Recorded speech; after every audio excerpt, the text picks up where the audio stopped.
Alright, now for the moment of truth. I swapped out the airbag.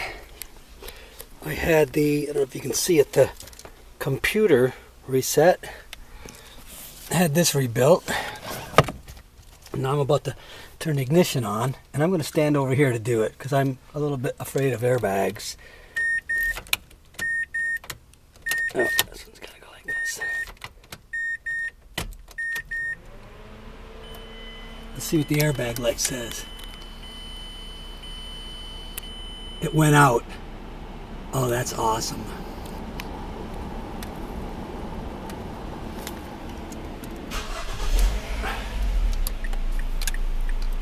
It went out. That's too good. That means it was a success. I didn't go to the dealer. I don't like going to dealers. I don't like being lied to. Well, cool. Apparently I could fix an airbag. Well, not really fix it, but replace it. Cool. Success. I love it.